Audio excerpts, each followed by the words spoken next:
discussion, let's start it with a short prayer. Okay, Althea, can you please lead the prayer? The Father, of the Son, of the Holy Spirit. Amen. Good day, class. How are you today? What is your feeling today? Are you feeling sad, or are you feeling happy, feeling loved, or feeling blessed? Can you type in our chat box what are you feeling right now? Okay, and I will read it. Okay, some of you says that they are feeling stress. Why? Bakit stress ang aking mga students? And some of you, and most of you are says that they are feeling blessed and feeling happy. And I'm really glad to know that. Dun sa mga students that are feeling stress, okay lang yan. Just relax, chill, and kung may mga school works, learn to rest but not to quit. So, I would like to first introduce myself. I am teacher Jasmine May Mendoza, your TLE teachers for today. Before we start, here's my classroom reminders. First, always be on time. Act that you are at school. Sit in one spot during our class. Keep yourself muted. If wala kang sasabihin, ay try to mute your microphone. Turn on your video, raise your hand button to talk, and I will wait until I recognize you. Always listen if someone is talking. It's either your teacher or students. No eating during class cause it may cause distraction to other students, and also have fun and do your best. For our checking of attendance, as I call your name, can you please say present and give me a heart reaction as response? Okay, let's start. Agape? Okay. How about Sarah? Very good, class. All of you are able to join in our Zoom class today. Because of that, let's give yourselves a clap reaction. Now, for your assignment, last meeting, I will give you an assignment. Were you able to submit it? Can you please type in our chat box submitted if you're able to submit it? Okay. Majority of the class are able to submit their assignments. So later on, I will check it on our Genyo. For our review of our previous discussion, try to analyze this picture. Then, after that, give your insights about the picture of what we've discussed in our previous discussion. So, who can give me their insights about our discussion last meeting? Yes, Diane. Very good. Let's give her a clap reaction. How about Jerome? Alright, we've discussed about the different symbols in kitchen. So, to further check your understanding about our previous discussion, I prepared some riddles, and what you're going to do is to answer my riddles. So, first riddle. I have shelves, but I'm not a bookcase. I have a door, but I'm not a house. I contain food, but I'm not a grocery store. I'm cold inside, but I'm not an igloo. What am I? So who can guess our first riddle? Yes, Nicole.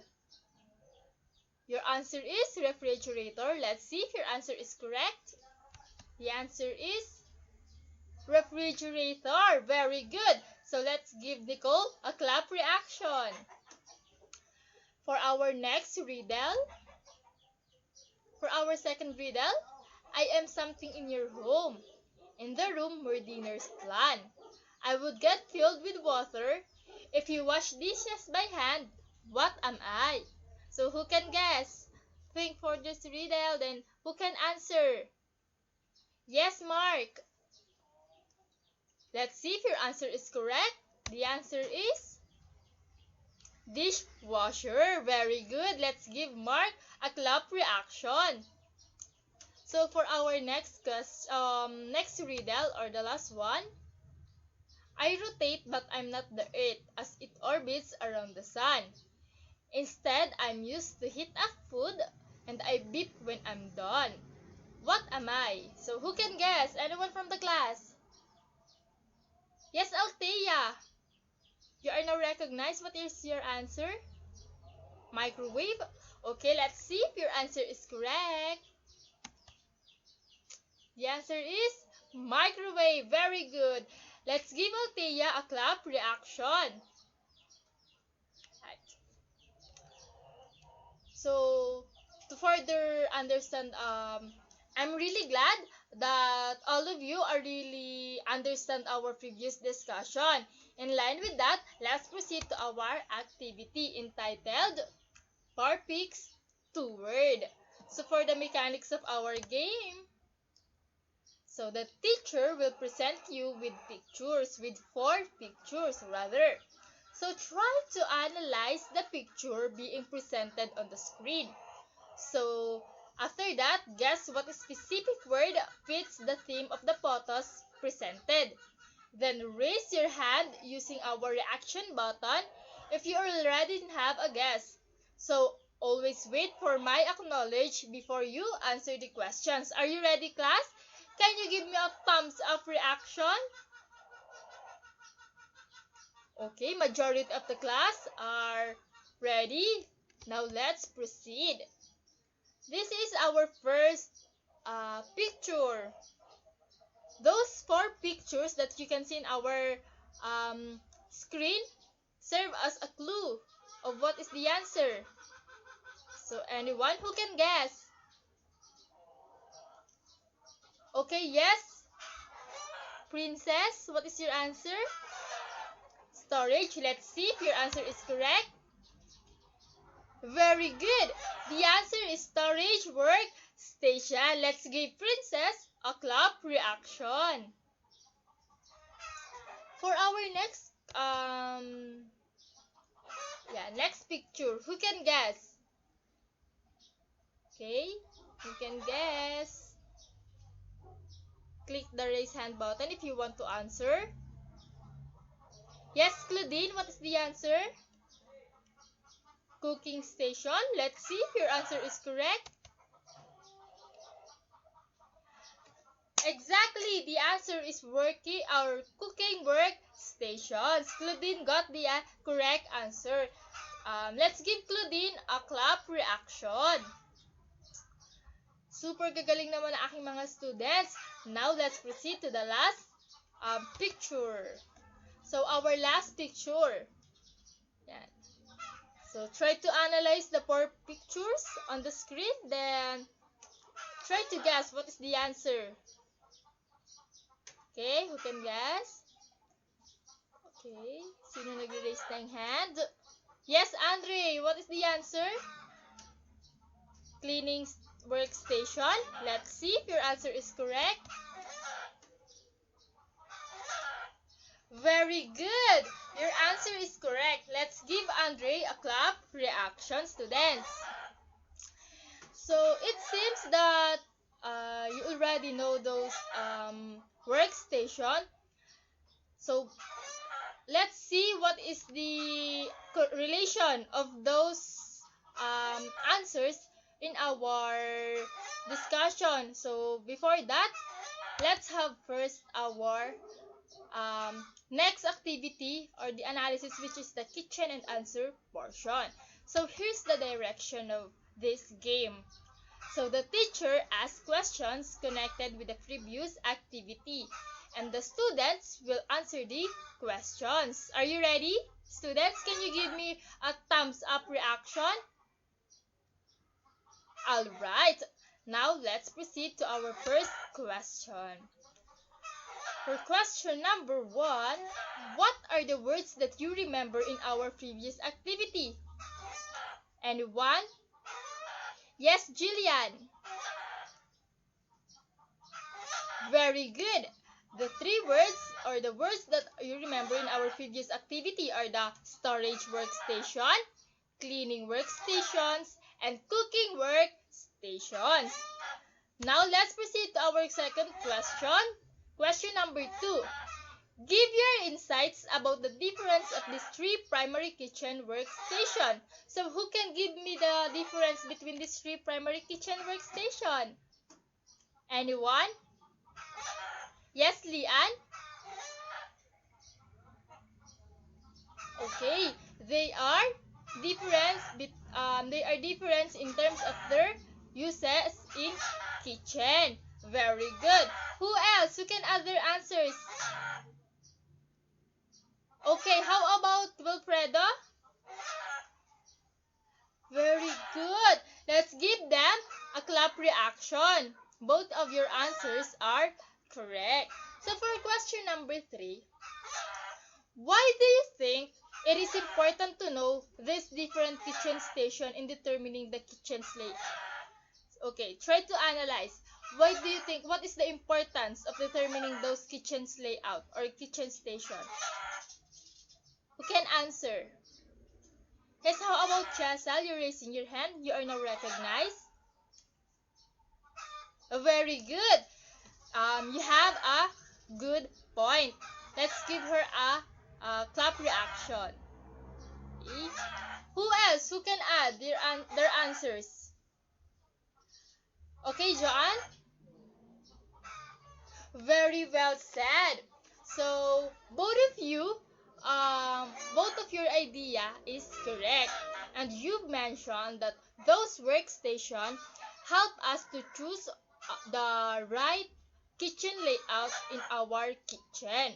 So, in line with that, first, let's see, can you see the picture being presented in our screen? Can you please type a thumbs up reaction if you already see?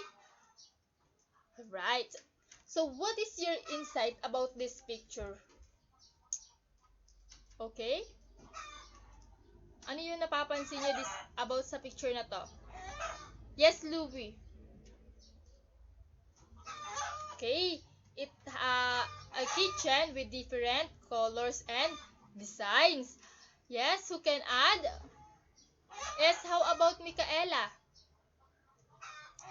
The picture shows that there are different kitchens, layout, and designs. Both of your answer is correct. So, you've mentioned that there are different kitchens, layout, and design. In line with that, our topic for today is all about the basic kitchen's layout. Before that, let's have first our objectives. For our objectives at the end of our lesson, we are able to first distinguish the difference between the three primary kitchen workstation. Second, identify the different parts and function of a kitchen's layout. Then, for the third, draw your own ideal kitchen layout. Then, for the fourth, value the importance of being knowledgeable enough of the basic kitchen's layout. So now, let's first identify what is kitchen layout. So, kitchen layout is the shape that is made by the arrangement of the countertop, major appliances, and storage areas. This floor plan creates the kitchen work triangle. So, who among you are already see what layout or know what kitchen layout of your kitchens in your home? Okay, you don't have any idea of what kitchen layout do you have in your home. So now for you to easily know what type of kitchen layout your kitchen in your home, let's tackle the different kitchen layout. So first we have the U-shaped kitchen. Who among you are familiar with the U-shaped kitchen? Anyone? Okay, yes, Miles. What is your insight about U-shape? And what do you think, what do you think it is called U-shaped kitchen? Because it looked like U-shape or U-letter. And for your further understanding, U-shaped kitchen is the most multi-purpose layout for kitchen, small or large. since the layout offer continuous layout and ample storage. So, ang U-shaped kitchens ay multi-purpose siya, especially to those students na may mga limited space lang sa bahay, especially sa kusina. And also, it has a continuous countertops and also a ample storage. So, do you understand what is U-shaped kitchen? Can you give me a heart reaction? Now let's proceed to our next kitchen layout, which is the L-shaped kitchen. Who among you are encountered this type of kitchen layout? Can you please give me a heart reaction if you are already encountered this L-shaped kitchen layout? Okay, let's me see. Okay. Yes, Jillian. You said you already encountered L-shaped kitchen. What is the characteristic you see or you observe in L-shaped kitchen? It has many cabinets. Okay. And also, in addition of that, L-shaped kitchen is considered as the most flexible and popular as it provides an impact triangle.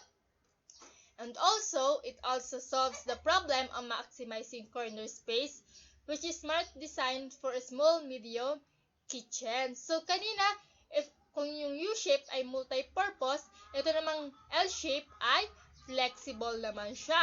And parehas lang silang pwedeng-pwede sa small or to medium kitchen. And also, ito daw yung pinaka-popular. And also, dito sa amin, sa kitchen namin,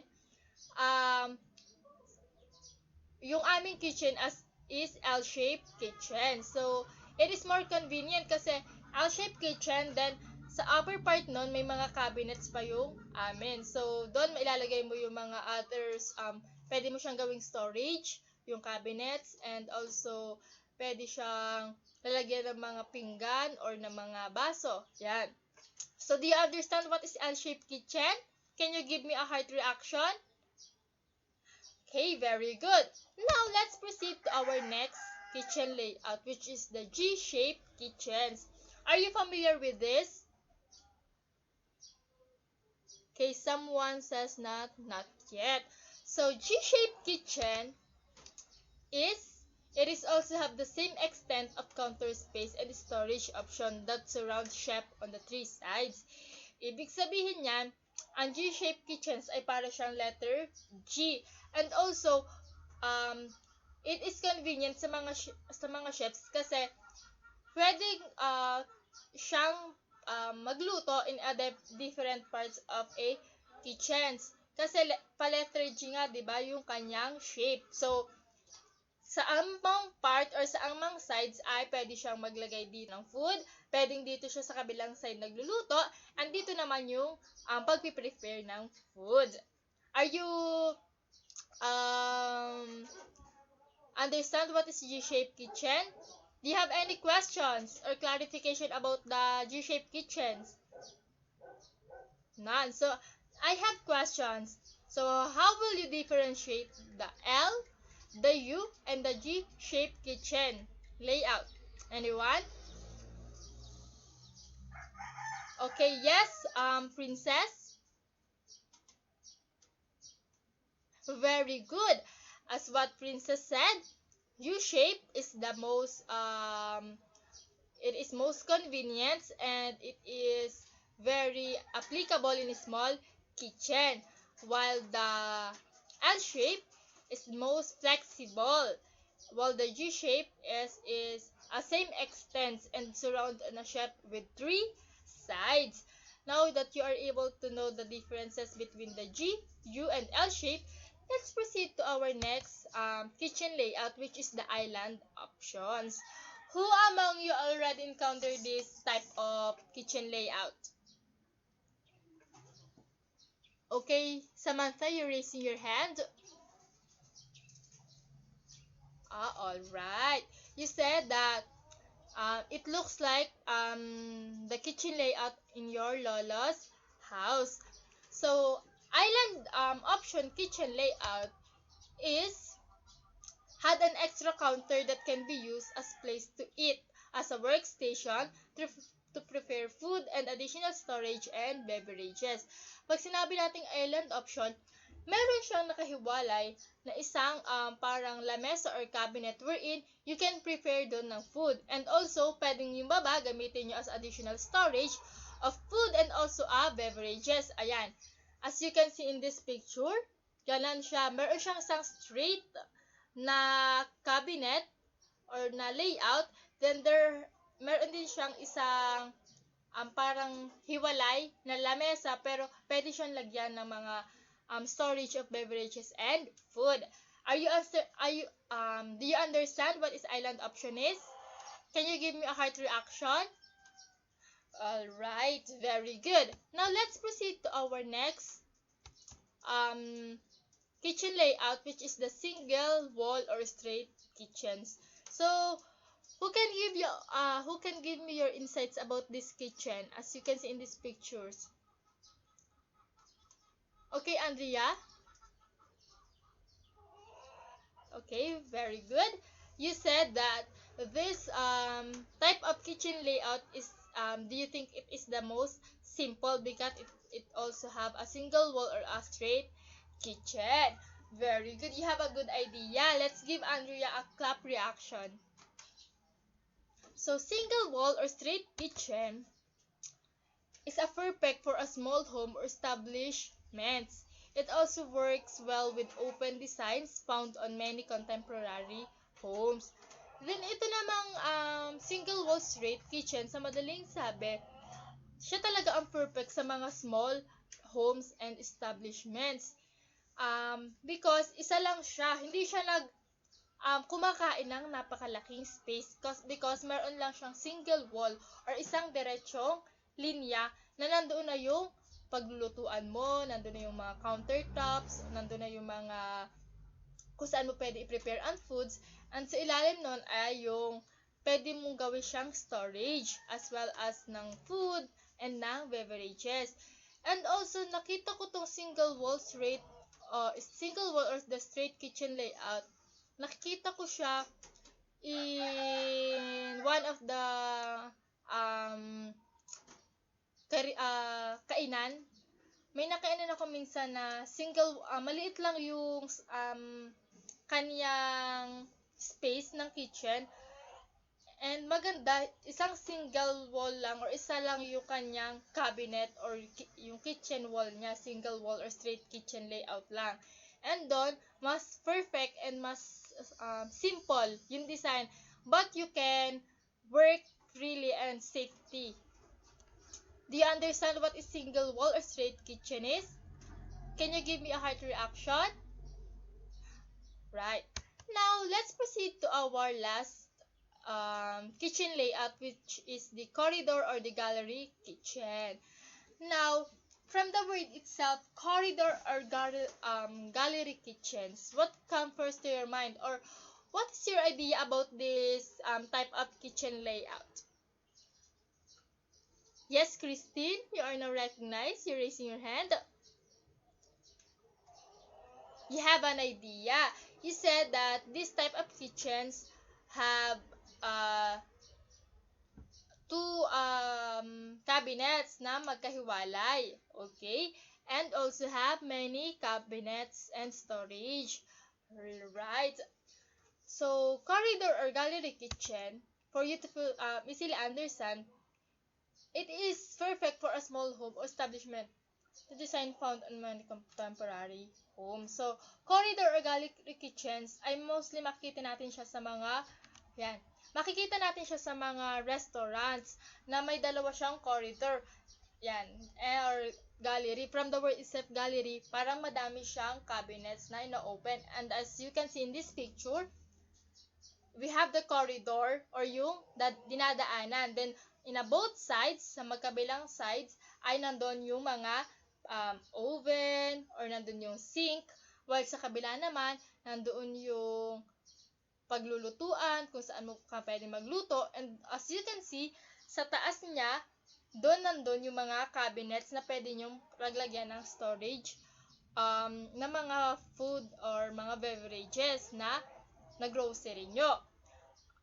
Do you have any question about the corridor or gallery kitchen? If none, can you give me a heart reaction? Alright. So now, do you have any questions or clarification about the different basic kitchen layouts? Okay, some of you says in our chat box, none. So, can you give me, to clarify, can you give me a thumbs up reaction if you don't have any questions? Alright. It seems that you don't have question. I have a question naman for you. So, my question is, why do you think it is important to be knowledgeable enough in determining the kitchen's layout? Anyone? Yes, Patrick? Okay, very good. Let's give Patrick a clap reaction. Patrick says that it is important to be knowledgeable enough in determining kitchen's layout for us to know the right kitchen layout in our kitchens and to save money. All right. Who can answer? Who can add answer of Patrick? Anyone? Yes. Wilfredo, you're raising your hand. Very well said. Wilfredo said that um, being knowledgeable enough in determining the kitchen's layout is very important to know what type of our kitchen layout we must need in our kitchen or in our home. And I know that you all understand our discussion. Now I will proceed. Let's proceed to our application, which is the think, throw, and share. So for the direction or the mechanics of our game, so prepare the materials such as one bond paper, pencil or pens, coloring materials. Then think of your ideal kitchen layout. So pwede siyang L-shaped kitchen layout, U-shaped kitchen, G-shaped kitchen, island option, single wall or straight kitchen, and the corridor or the gallery kitchen. It's up to you kung ano yung gusto nyo or ideal kitchen layout nyo. Then draw your chosen ideal kitchen layout. And then after that, present it to the class and provide explanation about your layout. Then, be guided on the criteria that is given. So, the explanation, ang nilalaman bakit yun yung gusto nyong kitchen layout or yung ideal kitchen layout nyo.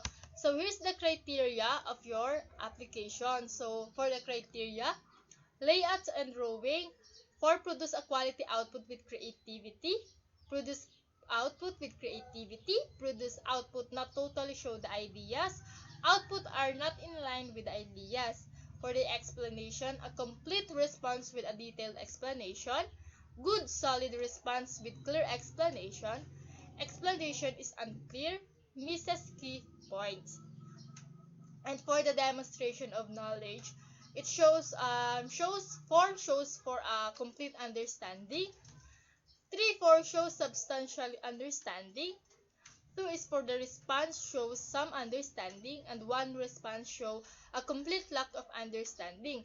Now that you know the criteria, do you have any question or clarification about our application? If none, can you give me a thumbs up reaction? Alright, now I will give you 5 minutes to draw your ideal kitchen layout. So timer begins now.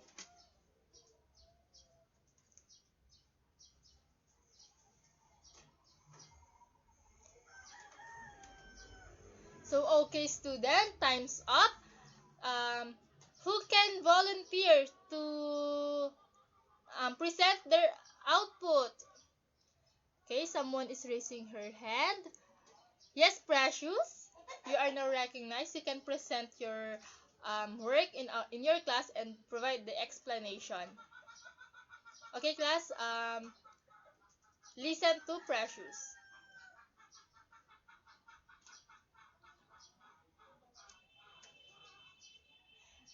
Excellent, Precious. You are able to draw your ideal kitchen and also explain why this is your ideal kitchen. So students, let's give Precious a clap reaction. Who can other students who can present their output? So no one. So I will call. How about Chloe? Can you present your output to the class and explain it? Excellent! Chloe are able to produce a creative output as well as Precious and also explain her output. So I am really glad, I'm really proud to all of you students because you are able to accomplish this task, these applications. So for those students who are not able to present their output, you can take a photo of this and send it to our GC. Then later on, I will give you your points or scores. So I'm really proud all of you students because you are very creative.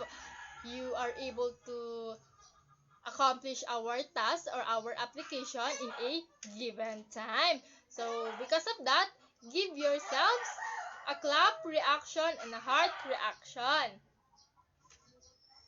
Now, very good. Now let's proceed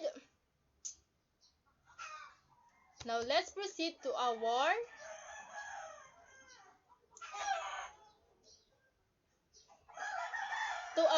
assignment. So for your assignment, this is the direction. Observe and identify what is the current kitchen layout at your home. Identify the type of layout shown and draw a blueprint or sketch of what changes you want in your kitchen's layout. Then, this is the guidelines. Visit the kitchen at your home and identify the type of layout shown. Take a photo of your kitchen layout and print it. Prepare all the materials needed, the bond paper, coloring materials, pencil, ball pens, markers. In a bond paper, draw a blueprint or sketch of what changes you want to improve in your kitchen's layout. Then, in half cartolina, paste the printed photo of your kitchen labeled as before, and the other side paste the blueprint of sketch you created labeled as after. So read and analyze the rubric that will be used in evaluating your output before starting anything that is uploaded on our Genio.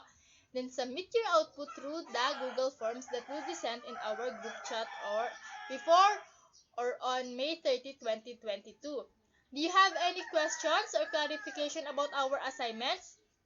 If none, can you give me a thumbs up reaction? So, alright. So,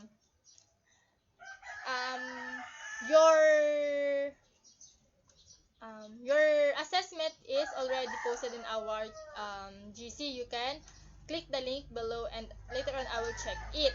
So do you have any questions and clarification regarding in our discussion or in our assignment? Can you type in our chat box none?